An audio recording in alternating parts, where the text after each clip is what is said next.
Practice set 1.3 question first पहा. Write the following statements in if then form. If then form मध्ये आपल्याला statement convert करायचं आहे, म्हणजेच कंडिशनल स्टेटमेंट मध्ये कन्वर्ट करायचं आहे. यापूर्वी आपण पाहिलेले आहे स्टेटमेंट कशी कन्वर्ट करायची आहे. दिलेलं स्टेटमेंट हे नॉर्मल स्टेटमेंट आहे. हे कंडिशनल स्टेटमेंट करायचं असेल तर त्याच्यामध्ये आपल्याला इफ देन यूज करावं लागतं. आता कसं यूज करायचं आहे आणि कसं स्टेटमेंट लिहायचं आहे पहा. फर्स्ट स्टेटमेंट पहा.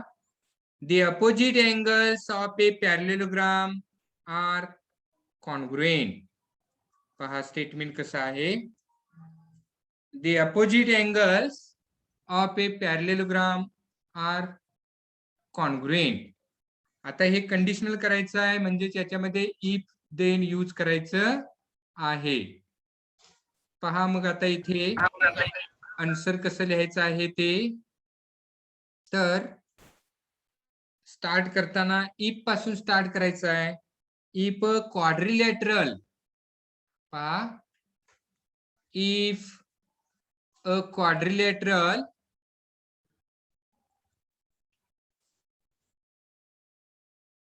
if a quadrilateral is a parallelogram,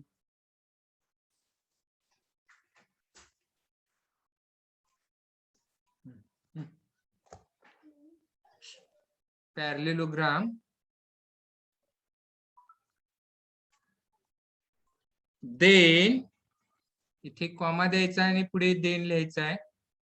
then its opposite angles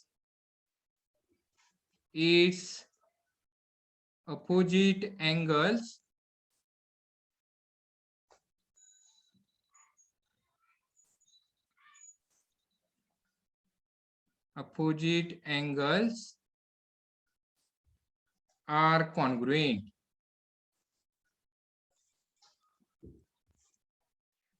तर इथे पहा इफ आणि देन इथे यूज केलेलं आहे. इथे इफ यूज केलेलं आहे आणि इथे देन यूज केलेलं आहे. असं इफ आणि देन जर यूज केलं तर त्या स्टेटमेंटला आपण कंडिशनल स्टेटमेंट म्हणतो. तर आपल्याला इथे इफ देन फॉर्म मध्ये लिहायला सांगितलेलं आहे. आता नेक्स्ट एक्झाम्पल पहा. Next example. The diagonals of a rectangle are congruent. पहा आता याचा आन्सर लिहित असताना आपल्याला कसं लिहायचं आहे ते समजावून घ्या. स्टार्ट करताना कसं करायचं आहे, वरती केला तसाच. इफ अ क्वाड्रिलॅटरल इथून स्टार्ट करायचं आहे. If a quadrilateral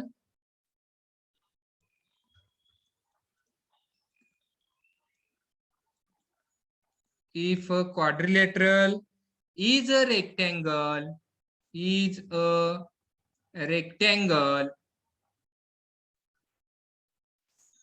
then its diagonals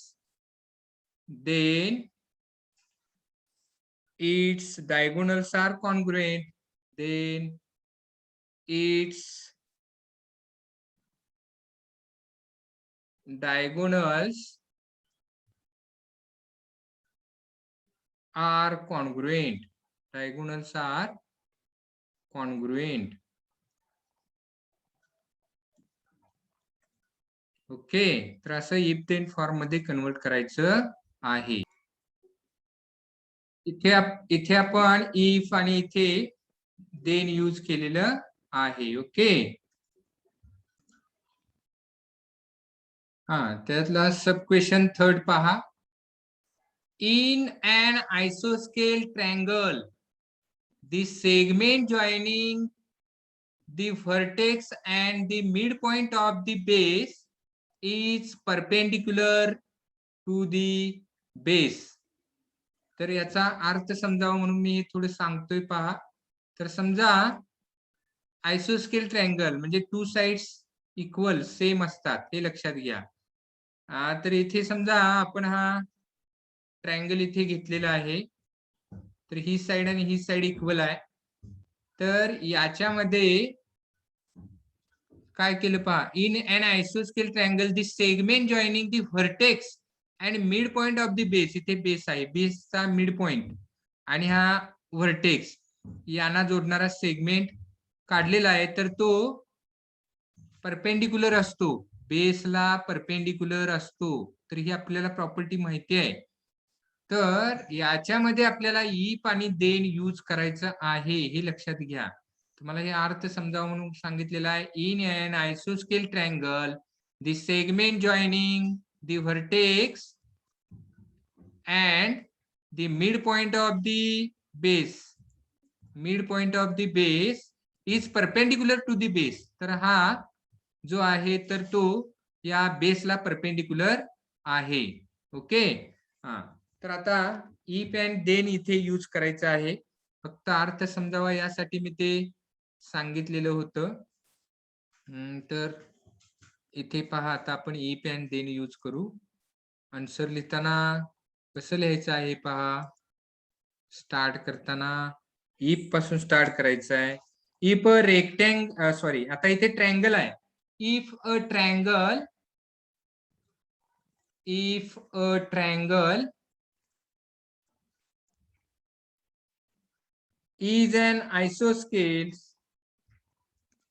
is an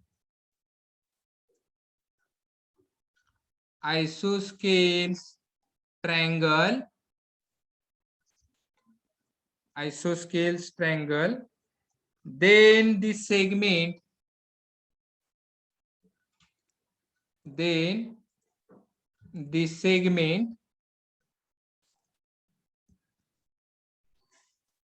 joining the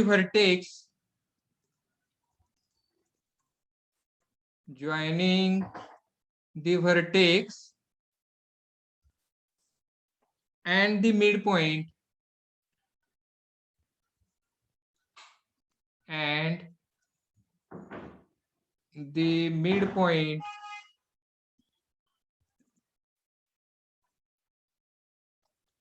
of the base, midpoint of the base is perpendicular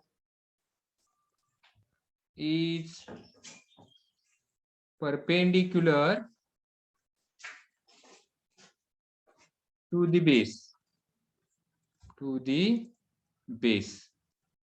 तर याच्यामध्ये इथे इफ इथे यूज केलेला आहे आणि देन इथे यूज केलेला आहे.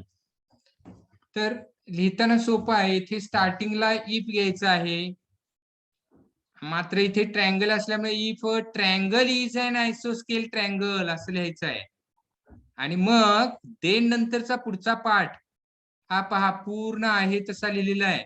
The segment joining the vertex and the midpoint of the base is perpendicular to the base आहे. तसं स्टेटमेंट आपण इकडे लिहिलेलं आहे. इथे पहा, हे जे स्टेटमेंट आहे जसं आहे तसंच्या तसं बघून लिहायचं आहे, काही अवघड नाही आहे. वरचा पार्ट जेवढा आहे तेवढा मात्र हा ट्रायंगल असल्यामुळे तो आयसोस्केल ट्रायंगल आहे हे लिहावं लागतं. म्हणून इथे if a triangle is an आयसोस्केल ट्रायंगल असं वर्डिंग केलेलं आहे. हे फक्त तुमच्या लक्षात येणं गरजेचं आहे. आणि मग काय, इथे इफ यूज केलेला आहे आणि इथे देन यूज केलेला आहे. देन नंतरचा पार्ट आहे तसा हा लिहिलेला आहे पहा. फक्त इथे स्टार्टिंगला इफ यूज करताना ते ट्रायंगलच्या बाबतीत असल्यामुळे इफ ट्रायंगल इज अन आयसोस्केल ट्रायंगल असं वर्डिंग करायचं आहे. आणि मग नेक्स्ट पार्ट देन नंतरचा आहे तसा पुढचा पार्ट लिहिलेला आहे. तर हे अवघड नाही, समजून घेऊन लिहायचं आहे. ओके. सेकंड क्वेश्चन पहा स्क्रीनवर. Write converses of the following statements. त्यामधलं फर्स्ट आहे, the alternate angles formed by two parallel lines and their transversal are congruent. आता जर याच्यामध्ये इफ आणि देन यूज केलं असतं तर इफ नंतरचा पार्ट हा आला असता इकडचा आणि देन नंतरचा पार्ट हा नंतर आला असता. पण आता आपल्याला कॉन्व्हर्स लिहायचं आहे. कॉन्व्हर्स लिहायचं म्हणजे त्याच्यामध्ये अँटीसिडंट आणि कंडिशनल स्टेटमेंट मधलं अँटीसिडंट आणि कॉन्सिक्वेंट तर इंटरचेंज करायचे असतात. लक्षात येते का? आपण कंडिशनल स्टेटमेंट जे लिहितो तर कंडिशनल स्टेटमेंट कंडिशनल स्टेटमेंट लिहिताना आपण कसं लिहितो? इफ नंतर पार्ट येतो आणि देन नंतर पार्ट येतो. तर हा इफ नंतरचा जो पार्ट आहे, इफ नंतरचा पार्ट तर त्याला आपण अँटीसिडंट म्हणतो आणि देन नंतरचा जो पार्ट येतो तर त्याला आपण कॉन्सिक्वेंट म्हणतो. तर हे इंटरचेंज करायचे आहेत. इंटरचेंज करायचे म्हणजे अँटीसिडंट आहे ते कॉन्सिक्वेंट ठिकाणी न्यायचं आणि कॉन्सिक्वेंट आहे ते अँटीसिडंट ठिकाणी न्यायचं आहे. म्हणजे तिथे इफ नंतरचा पार्ट देन नंतर न्यायचा आहे आणि देन नंतरचा पार्ट इफ नंतर न्यायचा आहे, हे लक्षात ठेवा. मग ते कॉन्व्हर्स होतं, त्याला आपण कॉन्व्हर्स म्हणतो. कॉन्व्हर्स स्टेटमेंट म्हणजे काय? तर कंडिशनल स्टेटमेंट जे असतं तर त्याच्यामध्ये अँटीसिडंट आणि कॉन्सिक्वेंट तर हे इंटरचेंज करायचे असतात. म्हणजेच थोडक्यात इफ नंतरचा पार्ट देन नंतर आणि देन नंतरचा पार्ट इफ नंतर घ्यायचा आहे. ओके. हा, पण आता या स्टेटमेंट मध्ये इफ देन यूज केलेलं नाही. तर केलेलं असतं तर ते कसं असतं हे गृहीत धरून आपण इथे त्याचं इंटरचेंज करायचं आहे. ओके. हा, तर आता इथे पहा आपण आता त्याचा कॉन्व्हर्स आपल्याला तयार करायचा आहे. दिलेलं स्टेटमेंट स्क्रीनवर पहा. आता त्याचा आपल्याला कॉन्व्हर्स करायचा आहे. कसा होईल पहा. इथे घेऊ आपण, जस्ट मिनिट. हा, कॉन्व्हर्स पहा. कॉन्व्हर्स करताना कसा होतो पहा. If alternate angles, if alternate angles made by two lines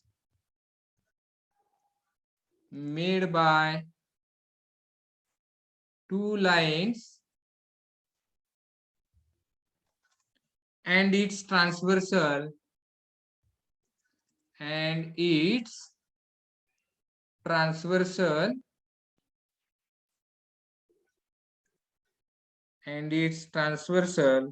are congruent,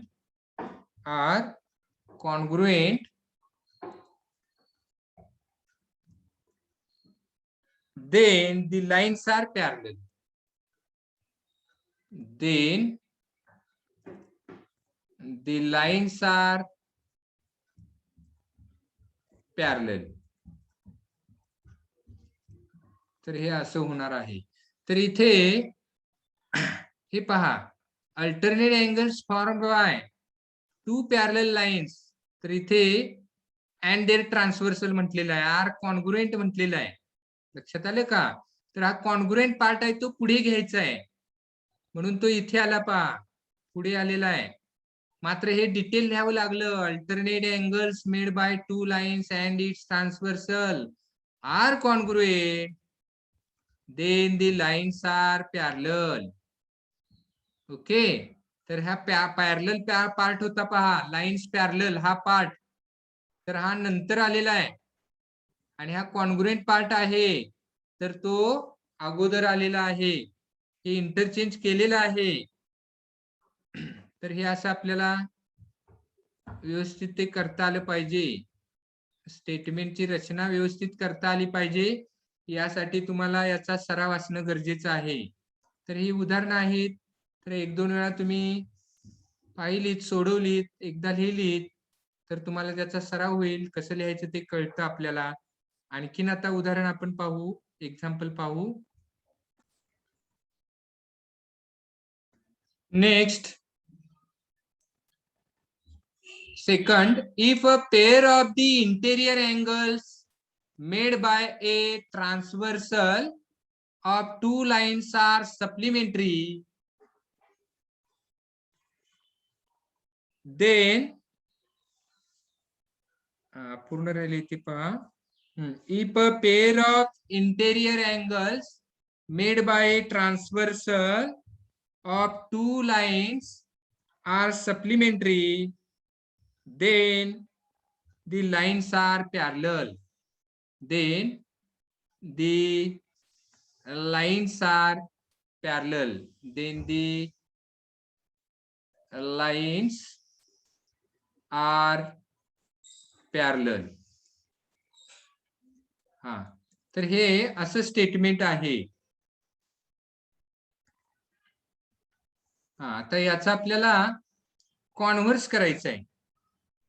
converse करताना इफ देन कुठे येऊ शकतील, ऑलरेडी याच्यात दिलेले आहेत इफ आणि देन.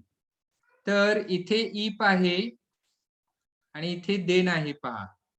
तर देन नंतरचा पार्ट इफ नंतर घ्यायचा, इफ नंतरचा पार्ट देन नंतर घ्यायचा आहे. ओके, म्हणजेच लाईन्स पॅरलल आहेत. तो जो पार्ट आहे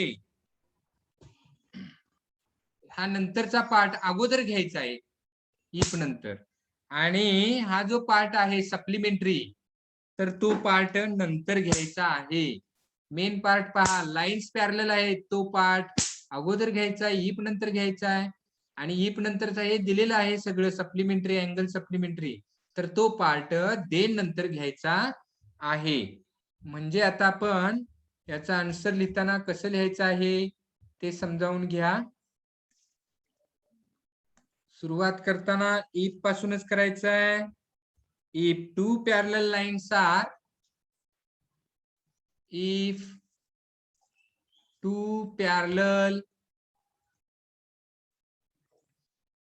lines are intersected by, just a minute, are intersected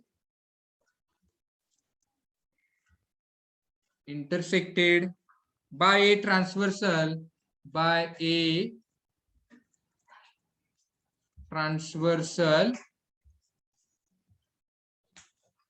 then the interior angles, इथे then यूज करायचं आहे पहा. then the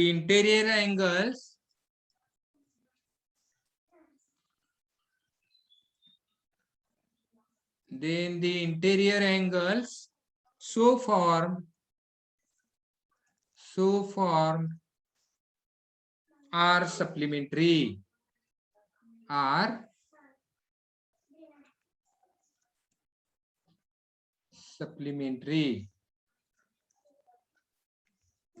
तर हे असं स्टेटमेंट तयार होईल. ओके, आता नेक्स्ट स्टेटमेंट पहा. लास्ट, आपली वेळ संपत आलेली आहे, पटकन पहा. Just a minute.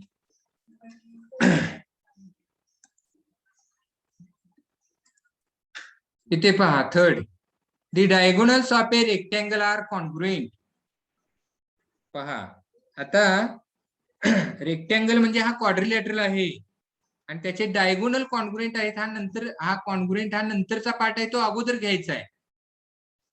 आणि तो रेक्टँगल आहे, हा पार्ट नंतर घ्यायचा आहे. इथे लक्षात येते का पहा, the diagonals of a rectangle are congruent म्हटलेला आहे. आणि म्हणून हा कॉन्ग्रुएंट पार्ट आहे तो अगोदर घ्यायचा आहे आणि तो रेक्टँगल आहे हे नंतर घ्यायचा आहे. हा मेन पार्ट मी सांगितला तुम्हाला. त्याच्यात इफ देन यूज केलं असतं तर ते कसं झालं असतं, आणि इफ नंतरचा पार्ट देन नंतर घ्यायचा आहे आणि देन नंतरचा पार्ट इफ नंतर घ्यायचा आहे. मग ते स्टेटमेंट कसं होईल पहा. If the diagonals of A,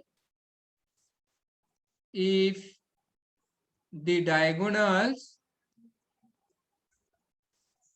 of a quadrilateral, इथे म्हणतोय मी पहा, क्वाड्रिलॅटरल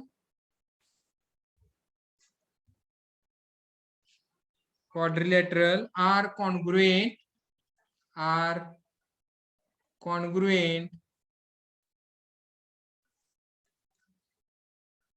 कॉमा द्यायचा इथे आणि मग देन यूज करायचा आहे. Then that quadrilateral, then that quadrilateral